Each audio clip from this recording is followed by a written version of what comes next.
주님께서 여러분과 함께 요한이 전한 거룩한 복음입니다. 그때 예수님께서는 야곱이 자기 아들 요셉에게 준 땅에서 가까운 시카르라는 사마리아의 한 고을에 이르셨다.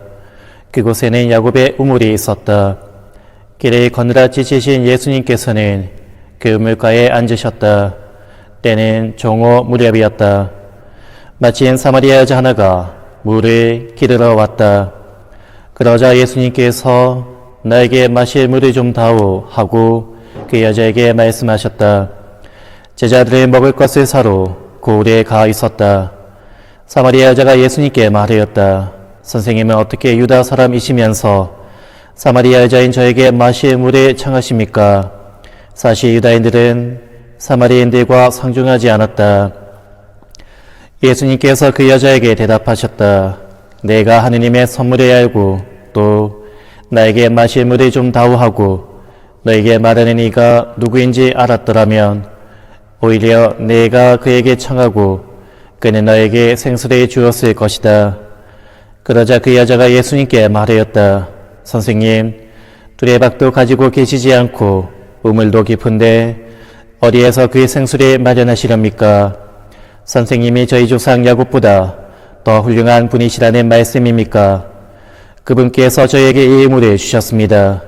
그분은 물론 그분의 자녀들과 가축들도 이 우물물을 마셨습니다. 예수님께서 그 여자에게 이르셨다. 이 물을 마시는 자는 누구나 다시 목마를 것이다. 그러나 내가 주는 물을 마시는 사람은 영원히 목마르지 않을 것이다. 내가 주는 물은 그 사람 안에서 물이 솟는 샘이 되어 영원한 생명을 누리게 할 것이다. 그러자 그 여자가 예수님께 말하였다. 선생님, 그 물을 저에게 주십시오. 그러면 제가 목마르지도 않고 또 물을 기르러 이리 나오지 않아도 되겠습니다. 예수님께서 그 여자에게 가서 내 남편을 불러 이리 함께 오너라 하고 말씀하셨다. 그 여자가 저는 남편이 없습니다 하고 대답하자 예수님께서 말씀하셨다. 저는 남편이 없습니다 한 것은 맞는 말이다. 넌 남편이 5이나 있었지만 지금 함께 사는 남자도 남편이 아니니 너는 바른 대로 말하였다. 여자가 예수님께 말하였다. 선생님, 이제 보니 선생님은 예언자시군요. 저희 조상들은 이 산에서 예배를 드렸습니다. 그런데 선생님네는 예배를 드려야 하는 곳이 예루살렘에 있다고 말합니다. 예수님께서 그 여자에게 말씀하셨다. 여인아, 내 말을 믿어라.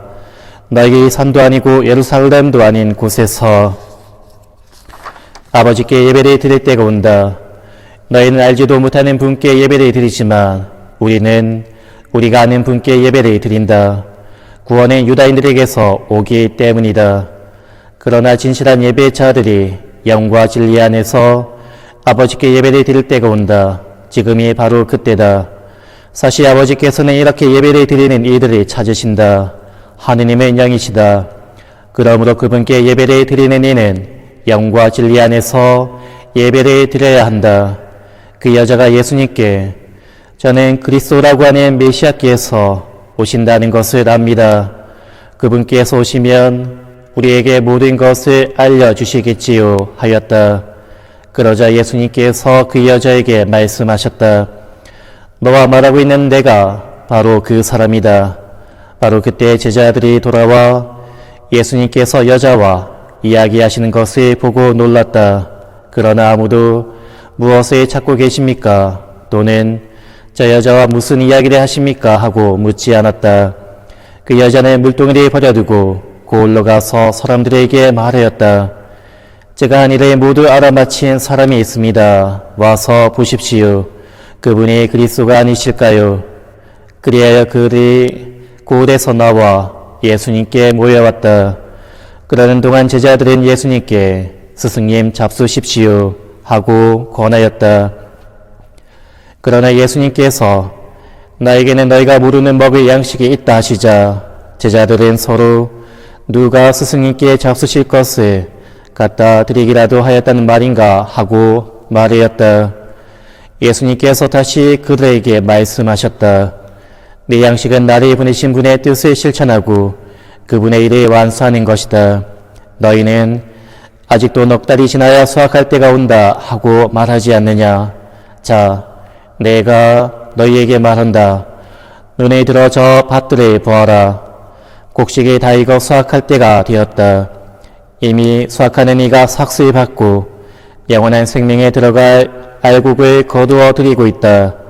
그리하여 씨 뿌리는 이는 수확하는 이와 함께 기뻐하게 되었다. 과연 씨 뿌리는 이가 다르고 수확하는 이가 다르다는 말이 옳다. 나는 너희가 애쓰지 않은 것을 수확하라고 너희를 보냈다.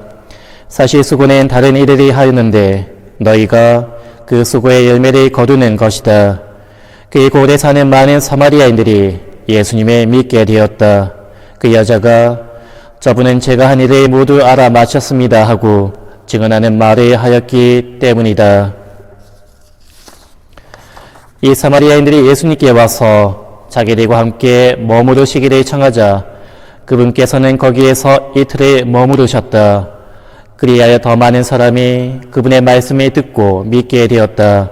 그들이 그 여자에게 말하였다. 우리가 믿는 것은 이제 당신이 한 말 때문이 아니요 우리가 직접 듣고 이분께서 참으로 세상의 구원자이심을 알게 되었소. 주님의 말씀입니다. 주님께서 주시는 생명의 물을 마셔야 합니다. 참 예수님 본당시부입니다. 오늘은 사순 제3주일입니다.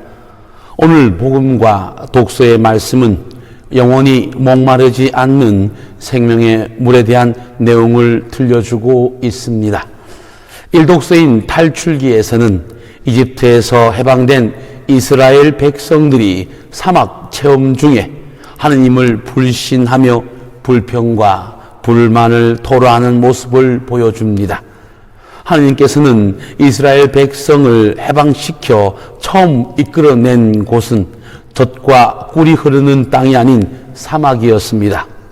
그들은 약속의 땅에 들어가기 전에 고통과 갈증을 통해서 정화되고 단련되어야 할 시간이 필요했던 것입니다.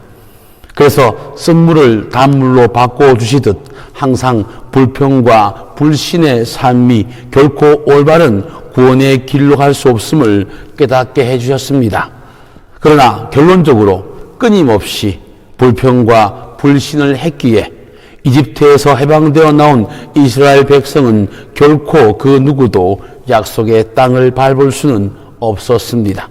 그러나 오늘 복음에 나오는 사마리아 여인은 예수님의 대화를 통해 죄 많은 자신의 모습을 돌아보며 참 신앙인으로 변해가는 과정을 보여주고 있습니다. 한 여인이 우물가로 다가옵니다. 가장 뜨겁고 목마른 시간, 아무도 없는 우물가에 물을 기르러 온 사마리아 여인입니다. 주로 햇볕이 뜨겁지 않은 이른 아침 시간에 여인들이 물을 기르러 오는데 그 여인만은 유독 아무도 없는 시간을 택하여 물을 기르러 왔습니다. 사실 이 장면만으로도 여인에게서 외로움과 목마름이 느껴집니다. 함께하지 못하는 외톨이, 다른 이의 시선이 이제 귀찮고 아무것도 신경 쓰기 싫습니다. 그래서 예수님과의 대화에서 육적으로 목마르지 않는 비결을 물어보는 세속적 속내를 과감히 드러내고 있습니다. 선생님, 어디에 그런 물이 있습니까? 제게 좀 알려주십시오. 여인은 호기심으로 예수님께 가까이 다가갑니다. 그러나 주님께서는 내가 주는 물을 마시면 영원히 목마르지 않을 것이다 라고 말합니다. 사실 살아갈수록 육적이든 영적이든 갈등이 심해지는 것이 현실입니다. 만족하지 못하기에 끊임없이 의미를 찾아야 하고 사랑과 희망을 붙잡으며 살아가야 하기 때문이죠. 사랑하는 야음본당 공동체 여러분, 인간은 아무리 건강하고 돈이 많고 높은 지위를 차지하더라도 스스로를 구원할 수 없습니다. 또한 인간은 영혼을 추구하는 존재이므로 우리의 영혼은 늘 목마르고 갈증을 쉽게 느낍니다. 왜냐하면 인간 구원에 대한 목마름은 세상의 어떤 가치로도 만족할 수 없기 때문이죠. 그래서 오늘 예수님께서는 인간의 죄 많고 목마른 갈증을 해소시켜 주시는 분이라고 스스로 계시하십니다. 예수님께서는 사마리아 여인의 마음속에 숨어있는 깊은 갈망을 깨닫게 해주십니다. 그래서 그녀는 파탄과 자포자기의 늪에서 희망의 빛을 보게 됩니다. 이처럼 예수님께서는 인간의 영원한 갈망을 채워주고 생명을 주시는 참된 샘물이십니다. 사실 자신의 죄를 숨기려는 것이 우리 인간의 본성일 것입니다. 하지만 예수님을 통해서 이 여인은 변화되어 자신의 죄를 숨기지 않습니다. 그래서 예수님께로 마을 사람들을 이끌어 그들도 예수님을 세상의 구원자로 고백하게끔 만듭니다. 이 모습이 바로 복음 선포의 자세입니다. 이는 사제에게만 책임지워지는 사명이 아닙니다. 세례선사를 받은 모든 신자들은 다 같이 같은 사명을 가지고 있습니다. 우리는 미사 때 가서 복음을 전하십시오 또는 복음을 실천하십시오 하는 말로 파견을 받습니다. 그러나 이 말을 듣고 이웃에게 목마르지 않는 영원한 생명의 물을 주지 않으면 신자로서 직무를 소홀히 하는 삶이 되는 것입니다. 그러므로 우리의 육적인 몸도 하루만 물을 먹지 못해도 갈증의 고통을 견딜 수 없다는 사실을 알고 있듯이 영혼의 목마름을 위해서 다른 이들에게 주님의 진실한 말씀과 자비로운 사랑을 실천하여 모두가 목마르지 않게 되기를 바랍니다. 아멘.